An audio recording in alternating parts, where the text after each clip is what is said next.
21 septembre. Galates chapitre 6, versets 1 à 18. Frères et sœurs, si quelqu'un se laisse surprendre par quelque faute, vous qui vivez selon l'esprit, ramenez-les dans les droits chemins avec un esprit de douceur.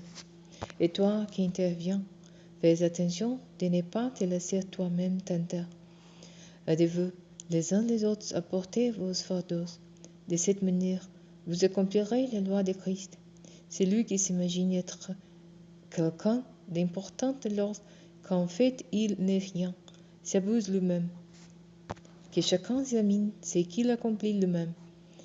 S'il y découvre quelque aspect louable, alors il pourra éprouver de la fierté par rapport à lui-même et non pas par comparaison avec les autres, car chacun aura à répondre pour lui-même de ses propres actions. Que celui qui allant enseigne la parole donne une part de tous ses biens à celui qui l'enseigne. Ne vous faites pas d'illusions. Dieu ne se laisse pas traiter avec mépris. On récolte ce que l'on a semé. Celui qui sème pour satisfaire ses propres désirs d'homme livré à lui-même récoltera ce que produit cet homme, c'est-à-dire la corruption. Mais celui qui sème pour l'esprit moissonnera ce que produit l'esprit, la vie éternelle. Faisons les biens sans nous laisser gagner par les découragements.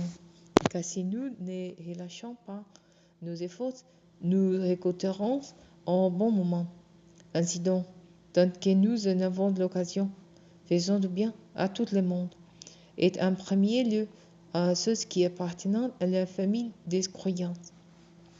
Vous remarquez ces grandes lettres, c'est bien de ma propre main que je vous écris.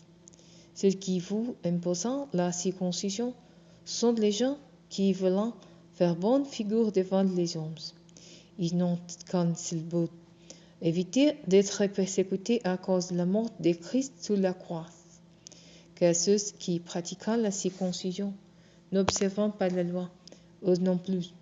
Si voulant vous faire circoncire, c'est pour pouvoir se vanter de vous avoir imposé ces marques dans votre corps. En ce qui me concerne, je ne veux à comprise placer ma fierté alors que dans la mort de notre Seigneur Jésus-Christ sur la croix. Par elle, en effet, le monde dominé par le mal a été crucifié pour moi, de même que moi, je l'ai été pour ce monde.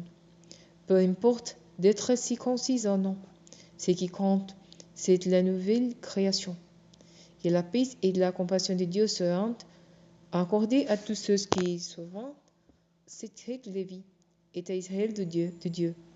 Désormais, que personne ne me cause plus de peine, car j'ai porté sur mon corps les cicatrices des blessures que j'ai reçues pour la cause de Jésus. Chers frères et sœurs, que la grâce de notre Seigneur Jésus-Christ soit avec vous tous. Amen.